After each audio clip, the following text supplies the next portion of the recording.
Assalamualaikum, salam Malaysia Madani. Kata 744 dimulakan dengan rangkuman berita utama dalam segmen esensi. Malaysia menuntut masyarakat antarabangsa mencari penyelesaian dan perdamaian di Asia Barat. Perdana Menteri menegaskan konflik di rantau itu menjejaskan keamanan dan ekonomi dunia. Sementara itu, kerajaan juga akan merangka tindakan segera berhubung situasi semasa susulan apa yang berlaku antara Iran dan Israel. Sementara itu, Wisma Putra menasihatkan warga Malaysia di Iran, Jordan, Lubnan dan Iraq merancang perjalanan sewajarnya susulan penutupan ruang udara di negara berkenaan. Mereka yang berada dalam kecemasan dan memerlukan bantuan diminta berhubung dengan kedutaan atau konsulat Malaysia terdekat.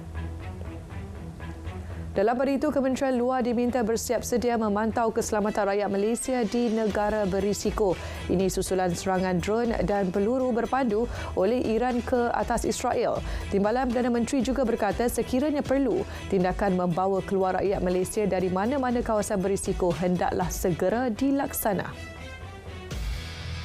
Kerajaan akan bekerjasama rapat dengan Kementerian Haji dan Umrah Arab Saudi bagi memastikan keselamatan jemaah haji dan umrah Malaysia terjamin susulan perkembangan terbaru serangan balas Iran terhadap Israel. Menteri di Jabatan Perdana Menteri Hal Ehwal Agama berkata setakat ini tabung haji TH masih meneruskan persiapan bagi musim haji 2024 seperti dirancang.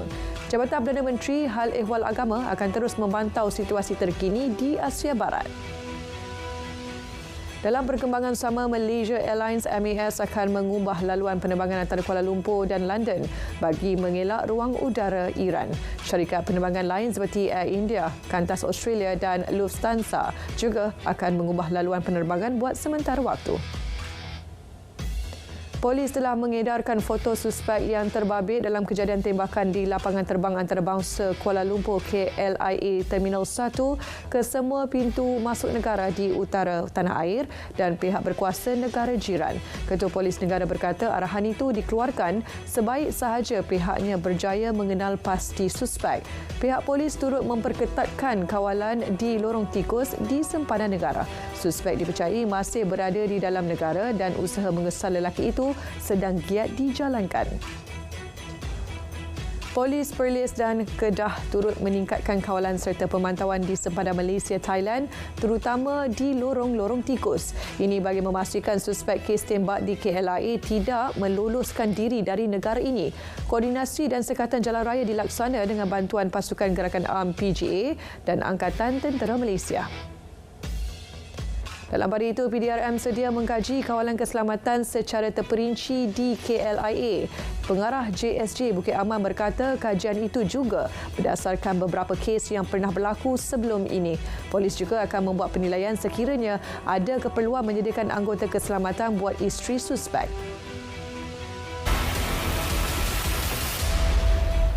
Perdana Menteri menegaskan kerajaan tidak pernah meminggirkan mana-mana kaum terutama kaum India. Jelasnya keutamaan kerajaan adalah untuk menoktahkan kemiskinan. Di bawah kerajaan Madani, berbagai program dirangka bagi membantu komuniti India. Kerajaan juga berjaya menyelesaikan hampir keseluruhan masalah kemiskinan tega tanpa mengira kaum di Kuala Lumpur, Negeri Sembilan, Melaka, Selangor dan Pulau Pinang.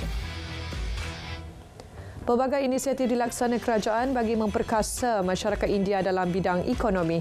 Menerusi hantaran di laman Facebook, Timbalan Menteri Pembangunan, Usahawan dan Koperasi berkata, masyarakat India perlu memperkukuhkan diri khususnya bagi peniaga serta usahawan kecil dan sederhana. Seiring dengan pembangunan negara, masyarakat India perlu bersatu padu dan terus mara dengan kekuatan otrumai atau perpaduan. Pulau Pinang akan mengekalkan pelan tindakan kontingensi di empangan air hitam agar sumber itu dapat disalurkan kepada pengguna. Ketua Menterinya berkata tindakan kontingensi ini berupaya mengurangkan pengekstrakan air dari empangan itu bagi memastikan kapasiti air dapat bertahan. Sebelum ini, wujud kebimbangan mengenai tahap kapasiti air di empangan tersebut. Kerajaan Kedah perlu lebih serius menangani isu bekalan air bersih terutama ketika menjelang Aidilfitri. Kesan itu dibuat rangkaian sahabat DMK. Badan bukan kerajaan NGO itu juga mahu kerajaan negeri memberi penjelasan kepada rakyat yang terbeban berikutan krisis bekalan air. Antara kawasan yang didakwa paling teruk terjejas adalah sekitar Tanjung Dawai, Merbuk, Kuala Kedah, Sik dan Kubang Pasu. Hujan lebat berterusan hampir 2 jam bermula sekitar 4 petang semalam menyebabkan banjir kilat di beberapa kawasan sekitar Melaka. Menurut Sekretariat Jawatankuasa Pengurusan Bencana Negeri JPBN Melaka, sebanyak 57 buah rumah terjejas setakat 9 malam tadi melibatkan ketiga-tiga daerah di negeri itu. 2 pusat pemindahan sementara PPS dibuka di Dewan Jepren Air Keruh dan Sekolah Kebangsaan Durian Tunggal bagi menempatkan penduduk terjejas banjir. Sekolah di Terengganu diingatkan tidak mengadakan aktiviti luar bilik darjah pada musim panas. Peringatan itu dibuat Jabatan Pendidikan Negeri susulan rungutan ibu bapa apabila sebuah sekolah di Marang mahu meneruskan latihan dan kejohanan merentas desa. Pengarahnya menegaskan tiada sebarang aktiviti luar bilik darjah berlaku apabila suhu mencapai 35 darjah Celsius selama 3 hari berturut-turut seperti ditetapkan Kementerian Pendidikan Malaysia. 45 kes penyakit berkaitan haba dilaporkan setakat semalam. Ia melibatkan 33 kes kelesuan haba, 11 kes strok haba dan 1 kes kejang haba. Menurut Ketua Pengarah Kesihatan, secara keseluruhan, 2 kematian akibat strok haba dilaporkan. Kematian pertama melibatkan seorang lelaki berumur 22 tahun dan kematian kedua membabitkan seorang kanak-kanak lelaki berumur 3 tahun. Sebanyak 232 kes kebakaran terbuka direkodkan di Kelantan sejak 4 April hingga 11 April lalu. Nolong Pengarah Operasi Jabatan Bomba dan Penyelamat Malaysia JBPM Kelantan berkata angka itu agak tinggi kerana berlaku dalam tempoh singkat iaitu selama 8 hari. Daripada jumlah itu, 181 kes membabitkan kebakaran belukar, diikuti kebakaran sampah 27 kes dan kebakaran hutan mencatatkan 24 kes. Secara keseluruhan, pihak bomba menerima sebanyak 752 kes kebakaran terbuka dalam tempoh 4 bulan bermula Januari lalu. 24 individu ditahan APMM Pulau Pinang atas pelbagai kesalahan bagi tempoh Januari 2024 sehingga kini. Ia termasuk pendatang asing tanpa izin parti, tidak memiliki sebarang dokumen pengenalan diri yang sah dan melanggar syarat sah lesen. Menerusi khas pagar laut yang mula dilaksana 18 Mac lepas, Maritim Malaysia telah bertindak mengawal dan melindung negara daripada pelbagai ancaman jenayah di perairan seluruh negara. Kes disiasat di bawah Seksyen 8-B Akta Perikanan 1985 dan Seksyen 56-1A-A Akta Imigresen 1959 Palang 63. Agensi Pengangkutan Awam Darat APAD meluluskan 271 daripada 280 permohonan lesen perubahan sementara LPS untuk perkhidmatan bas ketika Aidilfitri. Kelulusan itu berdasarkan had usia bas yang tidak melebihi 10 tahun dan mempunyai kelulusan Puspakom. Ia penting bagi memastikan keselamatan penumpang sentiasa terjaga. 9 permohonan tidak diluluskan kerana tidak mematuhi spesifikasi yang telah ditetapkan. 21 individu berdepan detik cemas selepas sebuah bas hilang kawalan dan melanggar 4 kenderaan lain di kilometer 77 Jalan Muar Segamat Johor. Ketua Polis Daerah Segamat mengesahkan mengenai insiden. Bas berkenaan dipercayai melanggar sebuah kereta sebelum kereta terbabit melanggar kenderaan lain. Akibat pelanggaran, pemandu kereta melanggar belakang sebuah kenderaan SUV dan kenderaan lain. Bagaimanapun, kesemua pemandu dan penumpang tidak mengalami kecederaan serius. Seorang kanak-kanak berusia 8 tahun yang dilaporkan hilang selepas dilarikan sebuah kereta pada 11 April lepas ditemukan selamat tanpa kecederaan pada hari yang sama.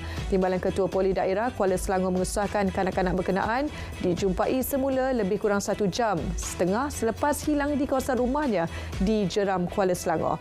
Susulan itu, polis telah membuka kertas siasatan bawah Seksyen 31-1-A Akta Kanak-kanak 2001. Penganjuran rumah terbuka mampu menjadi wadah perpaduan kaum sekaligus mewujudkan masyarakat harmoni. Ketua Menteri Pulau Pinang berkata, ia juga menjadi elemen penting dalam memastikan agenda pembangunan negara dapat dicapai. Menurutnya, selain memberi fokus kepada ekonomi, semangat kekitaan dalam kalangan rakyat perlu disemai dan diberi perhatian. Ini pula mengenai kerja-kerja pembinaan kereta kabel Bukit Bendera. Pengurusi Jawatankuasa Infrastruktur, Pengangkutan dan Digital Pulau Pinang memaklumkan ia dijangka bermula hujung Mei atau awal Jun ini dan dijadual siap sepenuhnya dalam tempoh 2 hingga 3 tahun. Ketika ini, Perbadanan Bukit Bendera sedang menjalankan penilaian impak trafik untuk membolehkan projek itu dimulakan. Prudential BSN Takaful Berhad Pru BSN bakal melancarkan pelan perubatan baharu pada pertengahan tahun ini. Ketua Pegawai Eksekutifnya berkata produk itu dipercayai yang pertama di pasaran. Januari lalu, pengendali takaful itu melancarkan Pru BSN Warisan Gold yang menawarkan pelan warisan inovatif bagi melindungi keluarga terkesan dengan impak risiko kewangan. Prospek yang lebih baik untuk Bursa Malaysia tahun ini akan memupuk persekitaran kondusif bagi tawaran awam permulaan IPO. Ketua Penyelidikan dan Penasihat Kekayaan, Pengurus Portfolio UOB, K. Hian Wealth Advisors UOB berkata, indeks barometer dijangka menunjukkan prestasi positif bagi tahun 2024. Pasaran saham di Malaysia juga menunjukkan trajektori positif pada suku pertama tahun ini. Tempahan inap desa terutama ketika musim perayaan memberi rezeki melimpah kepada pengusahanya. Di Negeri Sembilan, tempahan inap desa sudah mulai penuh sejak sebelum Ramadan lagi. Pengurusi Persatuan Kampung, Stay dan Homestay Negeri Sembilan berkata, walaupun permintaan tinggi tidak berlaku kenaikan harga. Beliau menyarankan orang ramai memilih rumah inap desa yang berdaftar bagi mengelakkan ditipu. Walaupun menggelar Iran sebagai pengganas, namun rejim Israel sendiri terus bertindak seperti pengganas dengan menyerang Gaza. Sekurang-kurangnya 19 rakyat Palestin terbunuh dan lebih 200 cedera dalam 6 serangan di Gaza dan tebing barat. Rumah penduduk turut diceroboh dengan sekurang-kurangnya 19 orang cedera. Pesawat tentera Israel menyerang lebih 60 sasaran di Gaza sejak sehari lalu. Hamas mahu genjatan senjata kekal dan rejim Israel perlu berundur sepenuhnya dari Gaza. Mereka memaklumkan perkara itu kepada negara pengantara Mesir dan Qatar berhubung syur yang dibincangkan sejak Isnin lalu. Hamas berpegang kepada tuntutannya bahawa sebarang perjanjian mesti menamatkan perang. Hamas juga bersedia memuktamadkan perjanjian pertukaran tahanan dan tebusan dengan Israel. Selepas beberapa jam ditutup selepas jirannya Iran melancarkan serangan drone dan peluru berpandu terhadap Israel, Iraq membuka semula ruang udaranya hari ini. Perkembangan itu diumumkan pihak berkuasa penerbangan negara itu. Negara jiran kepada Iraq iaitu Jordan, Lubnan dan Israel turut membuka semula ruang udara mereka hari ini. Pihak berkuasa penerbangan awam Iraq memaklumkan pembukaan semula ruang udara dibuat selepas mengambil kira penilaian risiko keselamatan. Sekurang-kurangnya 15 maut dalam tragedi tanah runtuh di tengah Indonesia malam semalam. 17 mangsa dikeluarkan daripada runtuhan di Tanah Toraja, wilayah Sulawesi Selatan dengan 2 disahkan terselamat. Tanah Toraja dan kawasan sekitarnya telah mengalami hujan lebat sejak seminggu lalu. Kira-kira 4,000 rumah di bandar Orenburg, selatan Rusia ditenggelami air Sungai Ural yang melimpah selepas hujan lebat. Kebanyakan tempat selut meliputi kawasan di bandar itu dengan kawasan yang paling teruk terjejas berhampiran sungai di mana ramai penduduk tinggal di rumah dan blok rumah pangsa.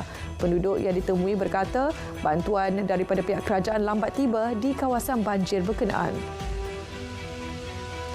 Berdozen belon udara panas memenuhi ruang udara Bandar Wonosobo di Pulau Jawa, Indonesia sebagai meraihkan perayaan Aidilfitri dan berakhirnya bulan Ramadan.